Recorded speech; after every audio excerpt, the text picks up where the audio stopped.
Nu, labvakar mūsu garāžā. Es šodien saņēmu akumulators litīta dzelzs fosfāta, bet nevis no Genevu, bet no Vanami. Tā ir iepriekšējā pārdevēja, pie kuras es agrāk pirku. Bet pēc tam, kad es nokonstēju atradu to Genevu, kur ir lētāka, kādu laiku pirku no Genevu, bet tagad atkal atgriezos pie iepriekšējās. Šodien atveda man 16 akumulatori tika pasūtīti, atveda 7 kastes, nevis 8, viena būs vai nu galīgi sasista, vai, nezinu, varbūt rīt parīt atvedīs, redzēsim, kā būs. Nāca tās kastes 97 dienas, ļoti ilgi, nekad tik ilgi nav bijis droši vien kuģi, un pēc tam tur pāri visai Eiropā ir ar sauszemes transportu, un viņas ļoti sliktā tādā apdauzītā stāvoklī. Nekad tik sliktā stāvoklī nav bijis. Nu, pamēģināšu attaisīt vienu kasti vaļā. Paskatīsimies, kas tad tur iekšā ir. Tā ir pati tādā sliktākā stāvoklī visvairāk apdauzītā. Taisu vaļā, bet labā ziņa mierinājums ir tas, ka tas paralons ir ļoti biezs un tāds pamatīgs. Jo, ja, piemēram, Genevu, tad viņi pako šādos iepakojumos 4 akumulatori. Bet no Vanami nāk tādas pakas. Pa 2 akumulatori. Nu, mēs redzam starplikas, viņi ir ielikusi, termināļus, ļoti masīvas kaut kādas skrūves, nerūsējošā tērauda. Un kas tad būs ar akumulatoriem? Tātad viņi ir tādās kvadratiski, tie laukumiņi.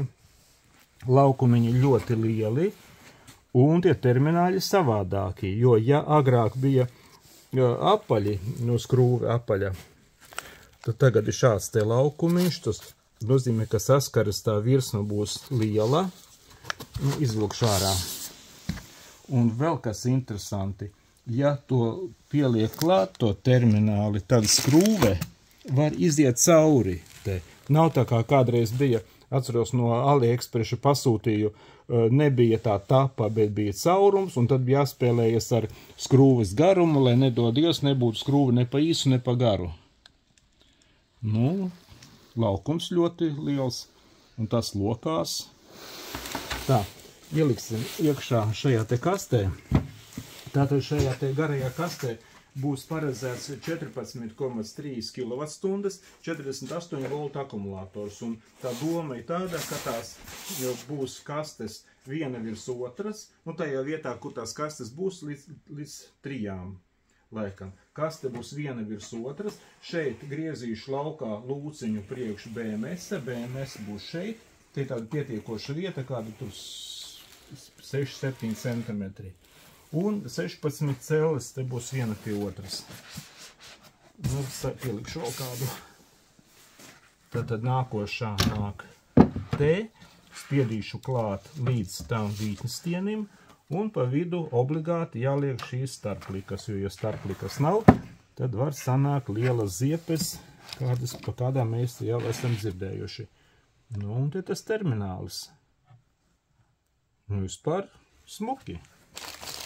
Jā, cena pie tās Genevu lielākā. Es, man liekas, Facebookā rakstīju, kāda tā cena. Nu, varbūt pārāk liela, nezinu. Bet, nu, paši tie akumulatori neizskatījās neapdauzīti neko. Kaut arī paka no ārpuses tāda apdauzīta, apsista. Nu, tad tā būs ar 2 skrūvītēm. 2 vienā pusē, 2 otrā pusē. Plus mīnus, un tā tālāk. Nu ko? Tagad nevar saprast, kas būs ar to vienu kasti. Viņa atnāks un neatnāks. Ja neatnāks, tad būs jāprasa, lai sūta citas, vai lai atgriež naudu pa 2. Nu, te jau redzēsim, kā būs. Un tad pagaidām viss. Čau, čau. Atā.